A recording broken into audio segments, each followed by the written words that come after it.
Okay, good afternoon, ladies and gentlemen. I'm having attention, please. All quiet, please. Thank you. Go ahead, open up your notes to where we left off. Hope you had a nice break. Yes? Did you? Good. All right. So we had a week off. How many more weeks do we have until the next break? 3. And how many weeks do we get off? 2. And then how many more weeks after that before the end of the semester? Anybody know? 3. We have 3 more weeks in the semester after Christmas break.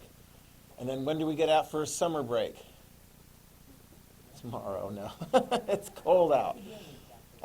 June the 10th, I think it is. And then when do we start our next school year? June the 11th, right.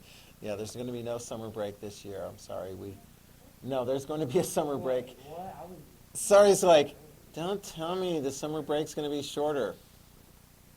All right, I already did, so there you go. All right. So, but that's okay. Just moving one day at a time, right? I mean, the worst thing that could happen is you could be, I think where we left off last time, didn't we have a volunteer who was a noble? Didn't we have a, oh, you were a noble. Were you a good noble or a bad noble? Why did you become a good noble? Because you didn't want to get killed during a German peasants' rebellion. Good call. Very good call. Because German peasants' rebellions aren't very good if you are like the focal point of a German peasants' rebellion. Because they're going to be coming to your house and they're like, whose house are we going to get to? Who are we going to like seek our vengeance against? And you're like, the one down the road is not very nice to you. That's the one to go after. Did you have that in your notes? What did you write down about the German peasants' rebellion? Oh, we did. Good, good, good, good. And I wanted to make sure that I mentioned that. Did the German peasants' rebellion succeed or fail? In what sense did it fail? It killed some of the nobles, some of the nasty nobles, but in what sense did it fail? What did they really want? What did the peasants really want? Yeah? Freedom? Yeah. What else would be nice besides freedom? When I think of this, someday you'll be older, you'll be on your own, you'll be free. Adults won't be in charge of you. Is that all you want? What else would you? Oh, money. Who said that? You said money. How many of you guys would also like some financial independence to go along with your freedom? You like that too? Okay. So the peasants, what could give them some financial independence along with maybe not having to have the landlords boss them around all the time? What else do they want? I'll put it this way, real simple. If they work on the landlord's farm, who gets the benefit of that work? Right. Who do you want to get the benefit of that work? Oh, there we go. So, like, take the land away from the landlords and distribute it amongst the peasants? Does that make sense? Did they get that? No, they didn't get that. Make sure you have it in your notes. The Peasants' Rebellion was put down brutally. It's very rare in history that you'll have a group of people who are like from the lowest levels of society, the poorest of the poor, whether they're out in the countryside like peasants or city workers. It's very rare that they're going to win. We'll actually get to, I think we'll be getting to it next semester, one of those instances where the owners lose, where the poor downtrodden win. There's not too many instances of that in history. One of them is depicted right here in this poster. Anybody identify who this is? I think you guys are actually about to get started on a book in your English class, which is one that I recommended and you guys are doing. You know who this is? I'll ask you a question. Is this guy a Nazi or a communist? He's a communist. He's the founder of the Communist Party and the founder of the Soviet Union in Russia. His name is Lenin, and he will be ahead of a successful revolution by peasants and city workers in Russia, and it'll establish the Soviet Union. When you guys read Animal Farm, have you guys started reading that yet? When you guys read Animal Farm, it is a fable that is loosely tied on the story of how the poor gained control of the country in Russia. Animal Farm, it'll be the animals will gain control of the farm from a human. Okay, sorry, spoilers. We'll let you guys read the story to find out exactly how that plays out. There is one other time. Actually, see if you guys can figure this out. Ready? I'll throw a couple of clues out there for you. See if you can identify this revolution that killed a king and a queen. If you can raise your hand and tell me the name of any of the participants. I'll give you the country. France. I'll give you the first name. Louis. Anybody know? Louis XVI is going to be overthrown in the French Revolution of 1789. We'll be coming up with that one later on. That was an example where the revolution was successful. But most of the time, they end up being unsuccessful. They may kill a few nobles here and there and so forth, but their weapons are not sufficient. They're going to be put down. Now, they did try to get some support. Raise your hand if you can tell me, who was the very well-known religious person in the German areas at the time that the peasants were like, hey, don't you support our rebellion? Martin Luther, right? Martin Luther, who had told the Pope, hey, you're not in charge of the church. We're going to stand up to you. And he was successful to a degree. And so they come to Martin Luther and say, hey, don't you support us? We're telling the landlord masters that we're in charge. Did Luther support him? Did Luther support him? He did? Did he support the peasants in the rebellion? Or did he support the noble landlord? He did?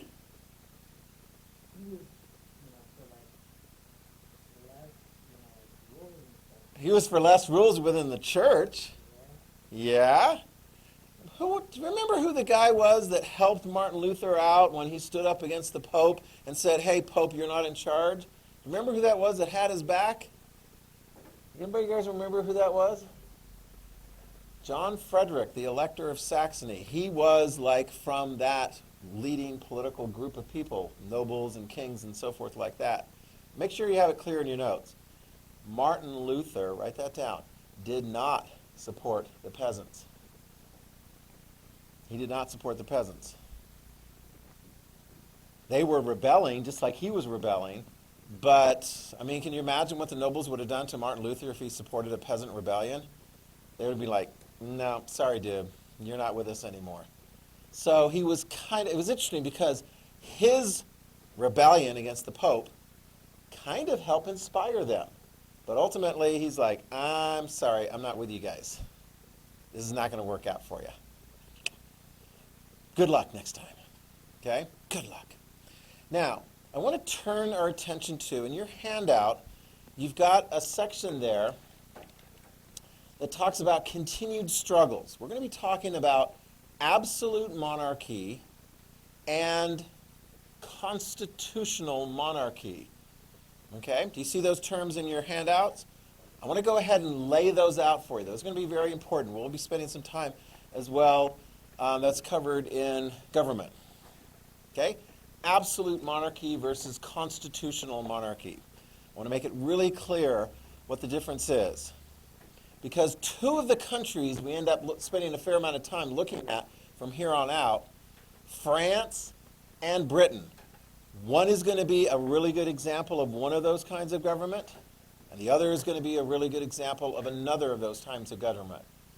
Let's start with absolute monarchy, and it's going to be France. And when we talk about absolute monarchy, we're going to be talking about one king in particular. Now, he's an example of these, but it's Louis XIV, absolute monarchy from France. Here's what absolute monarchy is. I'm the king. I'm in charge. Boom. Doesn't share that much power with the nobles. In fact, think about it. Remember Henry IV? Remember Henry IV who married in, before he was king, he married in to the king's sister. And then, remember his wedding day? What happened at St. Bartholomew's Day? When they had the wedding of Henry of Navarre, who later became Henry IV and Margot, what happened on that day? A lot of the Protestants who were attending the wedding got killed. And then what about Henry of Navarre? What did he do? He ultimately did turn Catholic as the king. And he made that decision, although he was fairly tolerant, because he's like, hey, you know what? I feel for all those Protestants down in the southern part. They can have their religion and they can have their guns.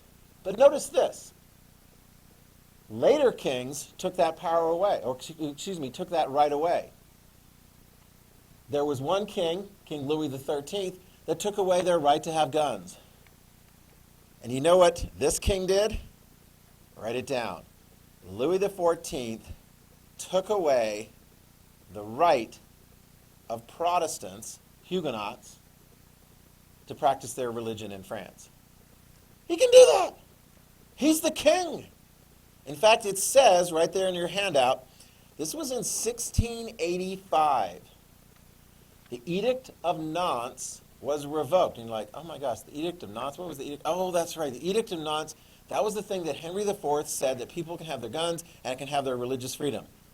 So who can say that it's gone? What, a king can do that? Yes, this is the whole point. The king. King dies, another king comes in. King dies, another king comes in. That king in France has absolute power. And in 1685, this guy right here, Louis XIV, said, I think I want everybody in my country to be Catholic. And if you're Protestant, you'll have to change or leave. Can he do that? Yes. There's no power sharing there. There's no power sharing. In fact, his little statement there, you can put that down. He's French. L'État, c'est moi. Translates, I am the state. I am the government. It's me. Do we have that in our country? Do we have that one person absolutely in charge of the country? Kind of, do you think? These people who are presidents, our current president, President Trump, is he absolutely in charge of the government?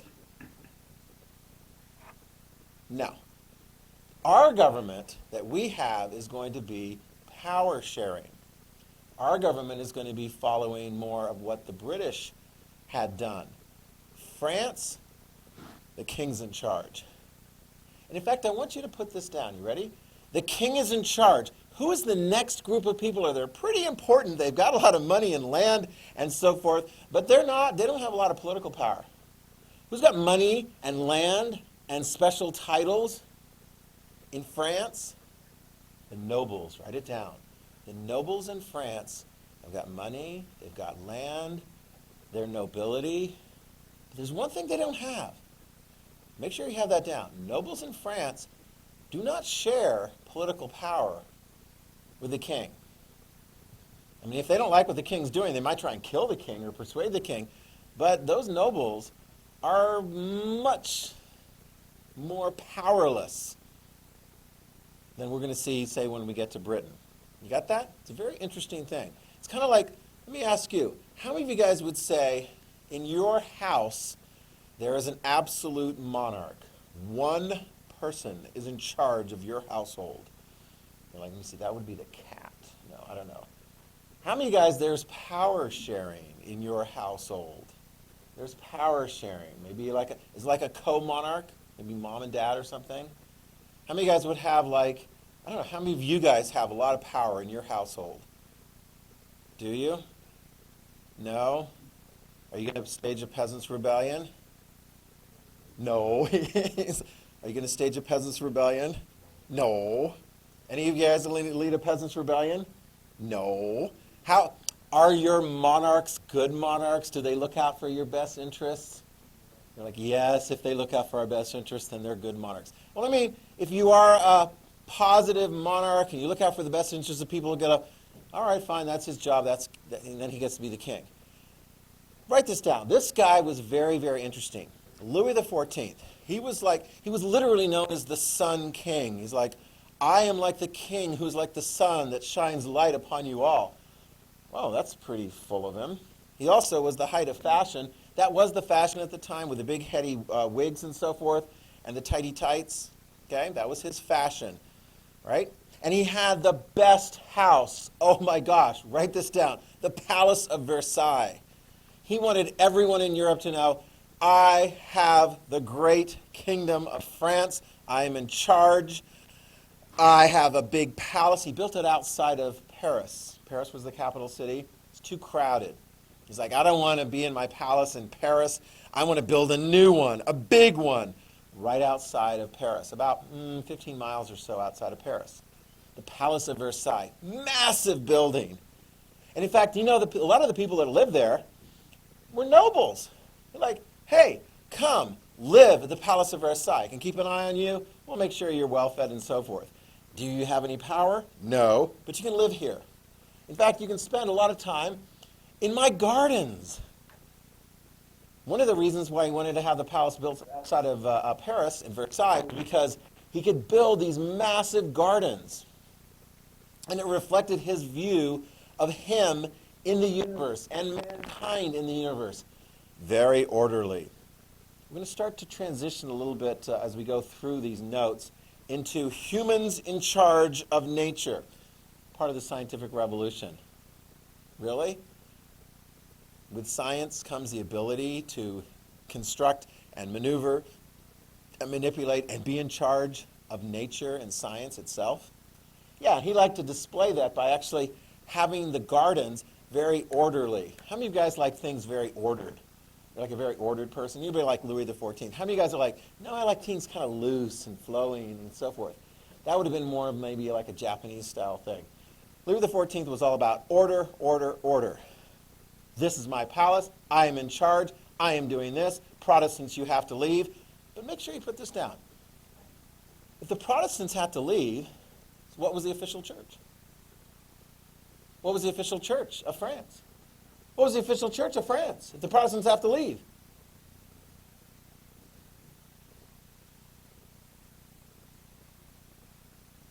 Russian Orthodox? No. Huguenots? That's another name for Protestants? No. Exactly, yeah. You were soon correct. So the Catholic Church is the official church. But here's an interesting thing. Louis XIV said, okay, the Catholic Church is going to be the official church, and we don't want any Protestants. Was he like a loyal Catholic himself? Did he look at the Pope as being above himself? No. Put that down. No. He's like, I am in charge of the country, I am in charge of religion, and I just happen to say that the Catholic Church is my preferred religion. You get a little bit of a sense of this, like where he was coming from by, one of the things he really loved was plays.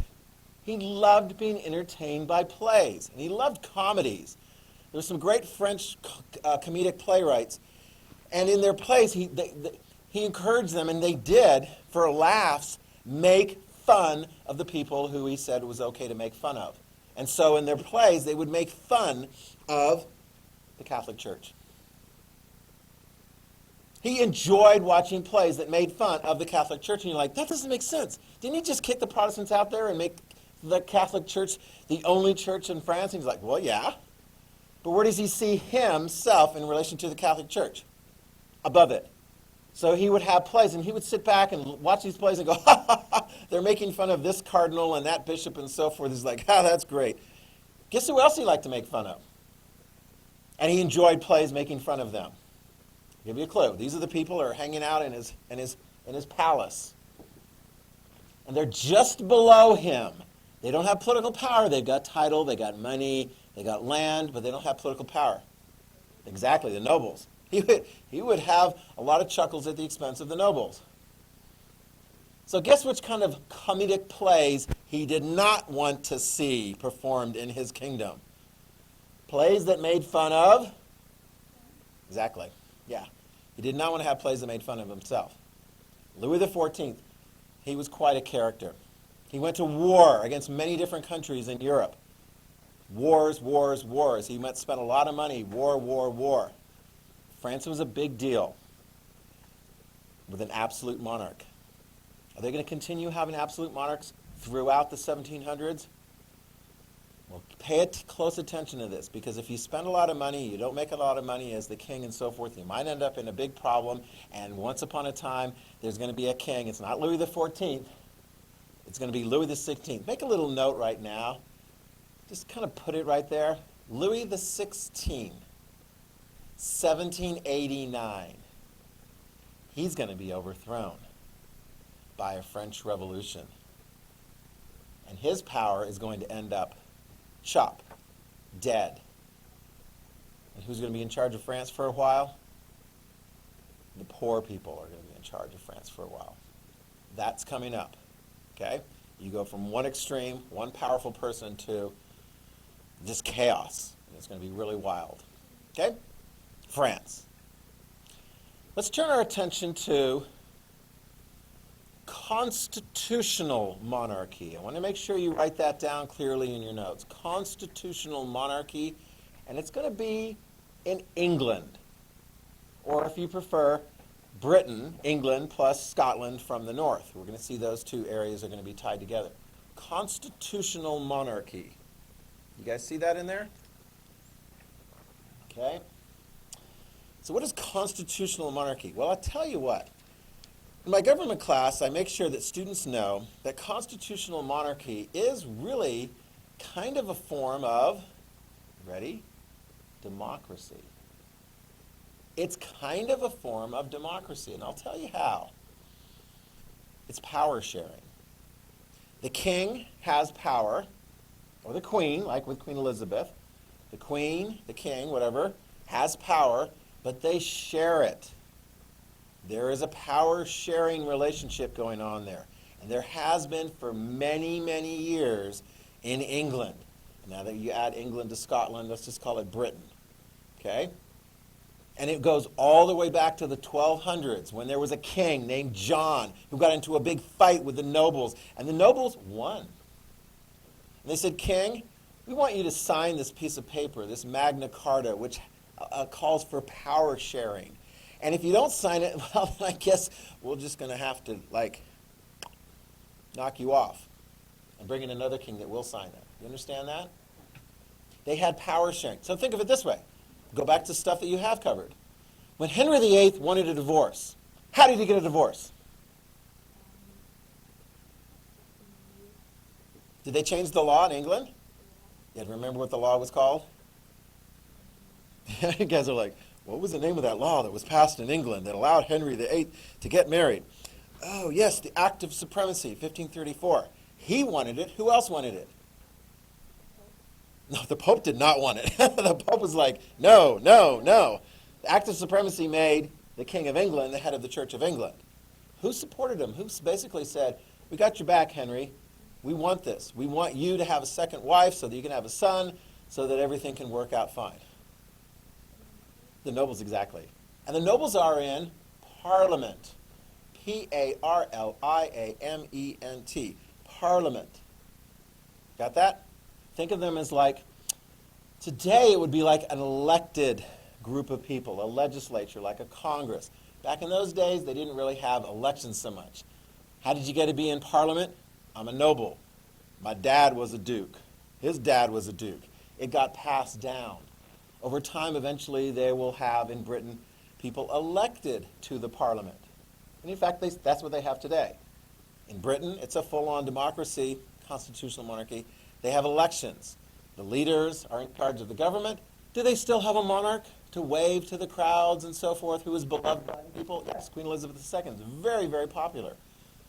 They still have the monarchy. But notice this, power sharing.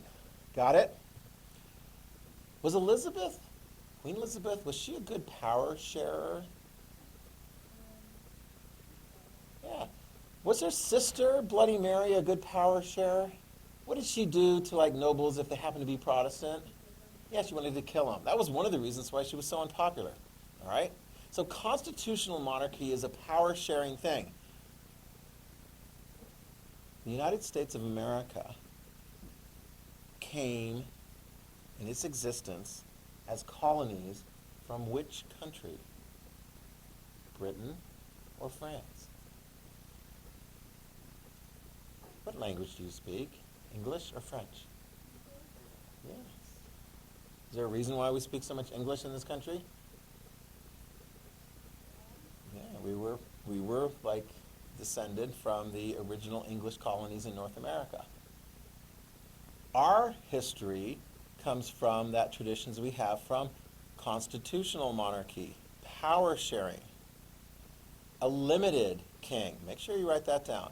Limited power for the king. The king can't just get up and go, I don't like how things are, and I'm going to change everything right now. Because if they did, you know who would stand up against him?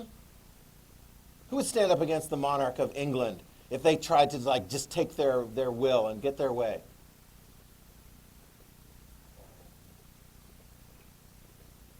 With the nobles?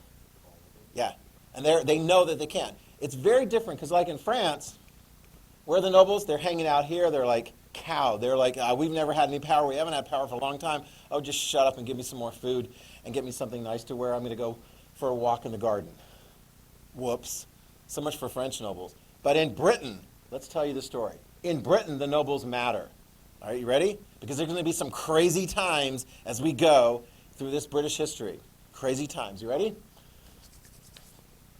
Queen Elizabeth is dead. Now, you can't really quite see this, so you're going to have to write down some of the names here as I go through them. Queen Elizabeth is dead, right? Sorry, Queen Elizabeth. How many children did she have? None. So who got the power?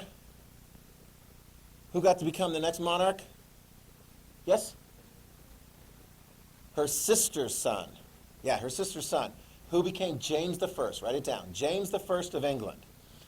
Who had been also and continued on as the King of Scotland. So he's like King of Scotland and King of England. Okay, right? So he gets to be king of both. Which is the bigger one of the two? England. That's the one that really, really matters the most. Okay? So let me ask you this. If you are James I, do you just go down to England and you just tell those nobles that this is the way things are and this is the way I want this and this is the way it's going to be done? No. He was pretty smart. Write this down. James I of England got along pretty well with the nobles. He didn't push them around. He was smart. He knew what the power-sharing relationship was. Got that? If you're going to be a constitutional monarch, you need to know how things work. Because otherwise you could be getting yourself into some trouble. Are you ready for the next one? James I had a son. Charles I. Charles is his son. Charles gets to become king. And Charles looks around and says, you know what? I'm not that interested in this whole power sharing thing. I think I'm going to try something a little new. I think I'm going to try something a little different. Charles, write this down, tries to become a more powerful king. In fact, he looks over at Europe and he's like, King of France is an absolute monarch. King of Spain is an absolute monarch. Most of the other kings are absolute monarchs. How come I got to be like a power-sharing constitutional monarch? Sorry, dude, that's the way it is. That's the way it's been in England for quite some time. So just go ahead, give it a try. Charles, what's the worst that can happen to you if you try to stand up to Parliament? I don't know, maybe even arrest them. If they're all gathered at Parliament, get all those nobles and just arrest them. What's the worst thing that could happen to Charles I? If he tries to take absolute power. The nobles will fight back. Write it down, exactly as she said it. The nobles will fight back. Do you think that's going to happen? Yes, they do. They fight back, and they're actually led, other direction. They're led by Oliver Cromwell. Oliver Cromwell, it's a really weird slide here. You're like, Oliver Cromwell, why does he have a Christmas hat on? Oliver Cromwell, write this down. Oliver Cromwell was a leader of many nobles, and he will fight Charles I. And he will defeat Charles I. And guess what's going to happen to Charles I? Watch what I'm doing here. I'm holding something. What is it you suppose that I'm holding? Yes? Wow, that's dark. It's true, though, right. Charles I is going to be executed for treason against his own country. Like, wow, how could he be treasonous against his own country if he's the king? Well, he stood up to the nobles and he lost. He lost the battle, and he lost the fight, and he got his head cut off. And you know who was actually in charge of Britain for a while? Oliver Cromwell. They were without a king. Charles I stood up to him and got his head cut off. He lost the English Civil War. Big, huge war in England. And Oliver Cromwell, the weird thing is, Oliver Cromwell ended up being kind of in charge. He was kind of like a king without like a crown. I thought he was supposed to be the leader of Parliament. Yeah, well, he actually just kind of took over the country for a while. Oh, and here's something else he did. You ready? This is why they have the Christmas thing. And some of you guys have read this already. He was Puritan. Write that down. Oliver Cromwell was a Puritan. Not Catholic, not Anglican. He was Puritan. And he felt very strongly about that. He was very, very Protestant. And he's like, this is the way things should be in the country. So he banned Christmas. Oh, gosh. He banned Christmas? You mean they didn't have Christmas trees and stockings and gifts for little children and Christmas caroling and so forth? Christmas back in those days, if you do a historical study of Christmas back in those days, it wasn't like Christmas is practiced very much today. It wasn't so much of a kid's holiday as it was like a big, raucous holiday thing with lots of drinking and shouting and carousing and so forth. And he said, that doesn't seem like a very Christian thing to do, so he banned the whole thing. But people actually like doing that. And so when he eventually died, people are thinking, can we get Christmas back again? Who's going to be in charge after Oliver Cromwell dies? This is an interesting thing. When Oliver Cromwell dies, what's going to be the situation? The last king is dead. Charles I is dead. But he's got a son. They go to Charles, who would be Charles II. The nobles go to him and say, Charles II, do you want to become king? Will you be a good king? Will you share power with the nobles in Parliament? You won't share power with nobles in Parliament? It's like, do you want the job? These are the nobles in Parliament. They're going, do you want to be king? Yes. Will you share power? You're like, yes, yes, yes. Do kings share power with the nobles in Parliament? Yes. What happened to your dad when he didn't share power with the nobles in Parliament? Yeah, they took him down, exactly. So are you willing to do that? Are you guys cool with that? All right, write it down. Charles II. Boom! The restoration of the English monarchy, 1660. The king has returned. England now has a king again. Oh, and by the way, Charles II, what kind of king are you? Are you a power-sharing king that works with the nobles in Parliament? And what is your view on Christmas? Can we have it or not? Oh, there we go. Write that down. We can. Way to go, Charles II. We can. We can have Christmas again. Ha ha! What a wonderful king. Very popular. He went back into the way things had been done in England. Power sharing. You got that? He's not going to push and go too far astray. Right? Oh, by the way, just to double check, what did you say your religion was? Is it Catholic or Puritan or Anglican? Oh, good answer. Write that down. Anglican. Right? Like the religion of Henry VIII. Like the religion of Queen Elizabeth. Like the religion of James I. Anglican. We can go with that. Because last time, what happened the last time there was a Catholic monarch? Who was the last Catholic monarch? Bloody Mary. What did she do to the nobles? She killed some of them, yeah. So it's like, how is the Parliament feeling about having Catholic monarchs in there? Not so good. Okay, so we're not going to do the Puritan thing like Cromwell. We're going to have a good Anglican monarch, and there we go. So, here we go. Charles II, very successful rule, got along with the nobles, constitutional monarchy. Way to go. It's awesome. Did he have any kids? Let me see. No, he didn't have any kids. Darn it. He doesn't have any kids. So who gets the throne after he dies? His younger brother, James. Where's his younger brother?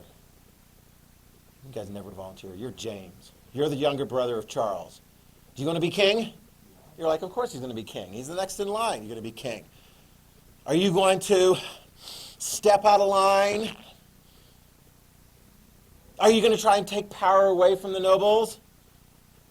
Are you going to have a nice power sharing with the nobles? Yes, that's good. Do you have any kids that are lined up to become the next monarchs? Yes.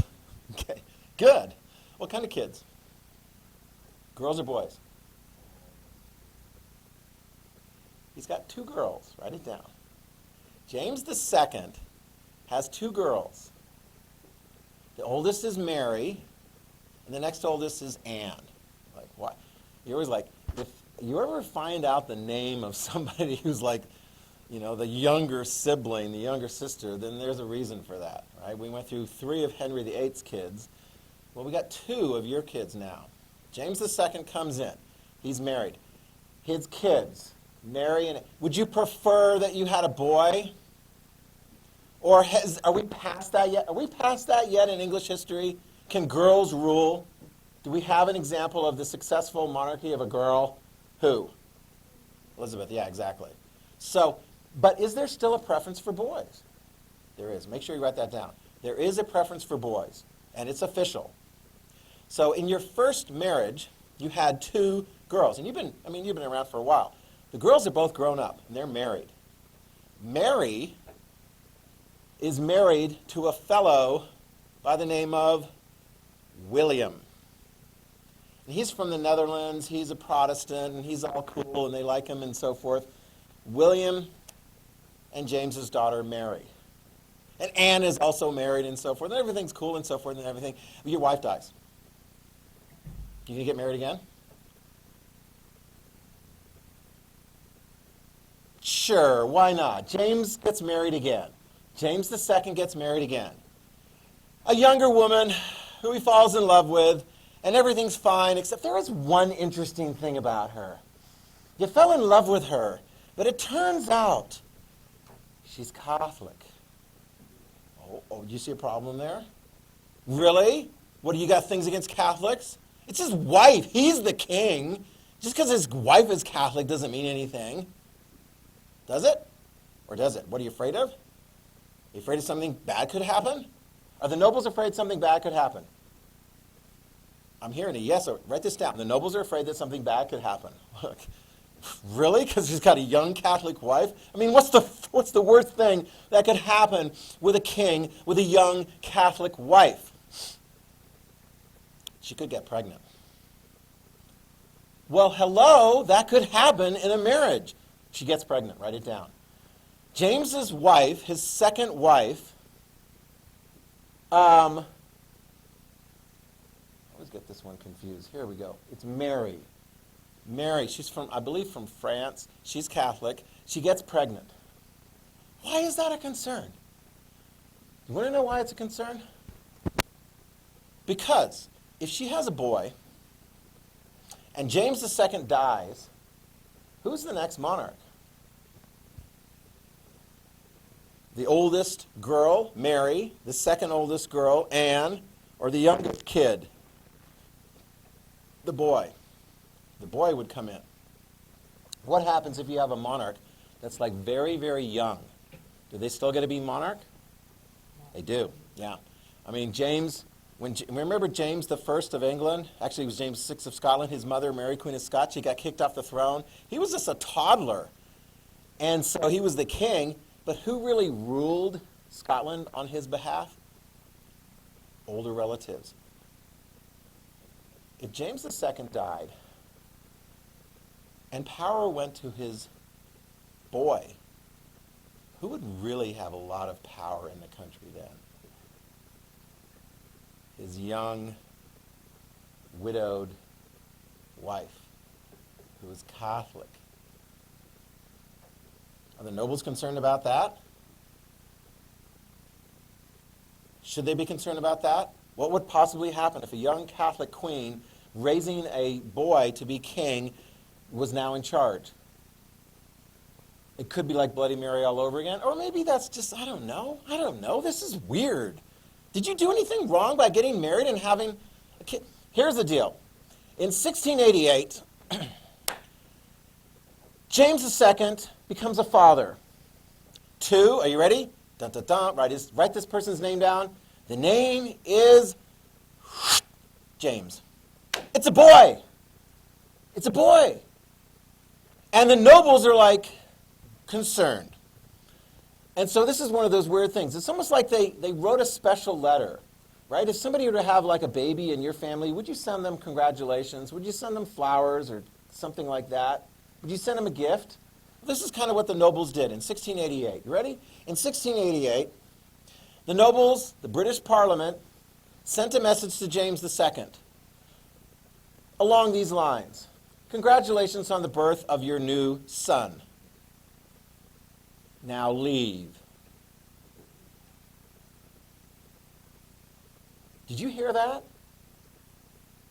The nobles said to the king, leave. We want you to leave now. We are afraid that what is going to happen is that the Catholics are going to have a resurgence on behalf of your kid is going to be, and his mom is going to be, and it's going to be all bad. That's pretty gumshy. So they kicked the king off the throne. They call it, write it down, the Glorious Revolution.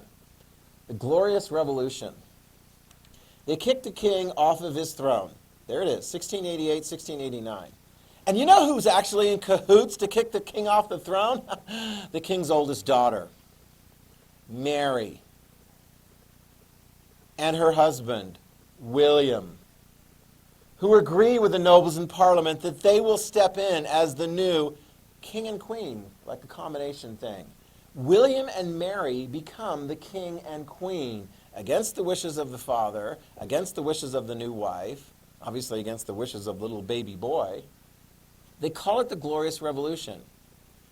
The simple fact that they thought that they might lose some power because there's this like new baby and it could be raised a Catholic and it could be a problem later on, they stepped in and they kicked the king off the throne. That's an example of a constitutional monarchy. Oh, and by the way, then they changed the law. And you know what they said? No monarch of England can ever be a fill in the blank. What religion? Catholic, yeah. They just wanted to like have that clear. No monarch could be a Catholic. You see where this constitutional monarchy is going? Are the monarchs getting more power or less? They're getting less, exactly. Here we go. Let's round it out. James is going to put up a fight and so forth, but he'll ultimately lose. Sorry, bye-bye, James. You can go off to France and so forth with your new wife and your baby. And your baby can grow up into a young man and go, I should be really the king. I should be James III. I should be king of England. Well, you and what army are going to put you on the throne? It's not going to happen. So William and Mary come through. Oh, and by the way, they named a college after William and Mary in the colony of Virginia, in the English colonies. And yeah, that was where I went to college, in Virginia. It's been around since 1693. William and Mary, the king and queen. How are those guys getting along with Parliament? Oh, by the way, they're Protestant and so forth. They're Anglican and everything's cool with that. How do they get along with Parliament? Do they get kicked off the throne? No, write it down. They don't get kicked off the throne. Do they have any kids? No, they don't have any kids. So whose power going to go to then? We got James. Let's say you're James III. We got James III. He's all grown up now. He's like, I should be the next king. I should be the next king. I'll be a good king. Are the nobles going to pick? Are the Parliament going to pick him? No, no. They go with Anne. They go with Anne, and Anne has no kids that survive until adulthood. Poor Anne. So then who are they going to go with? I'll do it, says James. I can be king, I can be king. No, they pick a cousin, George, who speaks nothing but German, from Hanover. They pick him. They're like, bring on George over here. He will be no problem. Everything's going to be cool. So you got George the First, and then later you get George the Second, and by the time we get to the American Revolution, we'll have George the Third. And that's the one who we're going to tangle with. That is a good spot to stop off with. Sorry I held you over just a little bit. Wipe her down, and as soon as you got that all taken care of, you can head on out.